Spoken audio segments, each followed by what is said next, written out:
Армысыздар, құрметті оқушылар, құрметті мұғалімдер.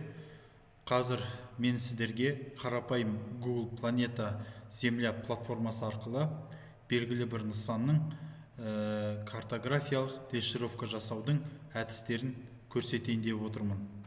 Менің мысалымда Өскемен қаласы болып отыр. Google Планета Земля арқылы Өскемен қаласын жақындатамыз.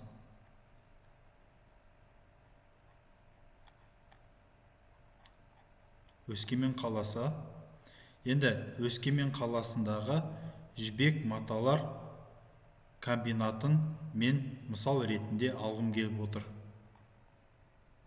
Жібек маталар комбинаты шағын ауданы. Енді бұны картографиялық дешифровка жасау үшін мына Google Планета Земля бағдарламасында посмотреть на карта Google деген батырмасын басамыз. Міне, бұл жерде әлі дешифровка жасалған жоқ. Тек қана пайда болды көшелердің атаулары және біраз көшелердің арнайы шартты белгілермен салынуын көріп тұрмыз. Енді дешифровка жасаудың бір тәсілі ретінде мына Google картадағы слой батырмасын басамыз және рельеф батырмасын басқан кезде бізге қарапайым дешифровка жасалады. Міне, көріп тұрғандай, міне дешифровка жасалып отыр. Дешифровка әдісінде біз нақты географиялық нысандарды көре аламыз және олардың атауларын нақты көруге болады. Менің мысалымда, мысалы, жібек маталар шағын ауданындағы жол тораптарының көрінісін көруге болады. Енді осы жол тораптарын нақты көру үшін мына слой батырмасындағы еще деген батырманы басамыз. Мысал үшін просмотр улиц. Просмотр улиц батырмасын басатын болсақ, жібек материал комбинатындағы шағын және үлкен жолдардың біз картасын көре аламыз. Міне осылай қарапайым Google Планета Земля арқылы дешифровка жасауға болады.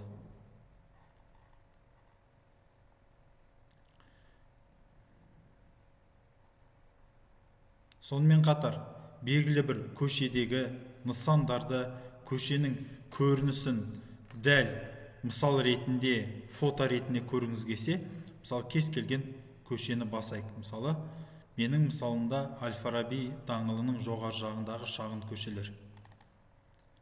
Басатын болсақ, осы белгілі бір аймақтың, көшенің маңайындағы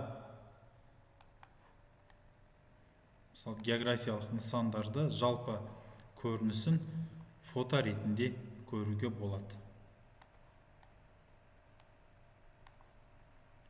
Осы бағыттаушы міне курсордағы стрелка арқылы біз біраз орын ауыстыруға болады.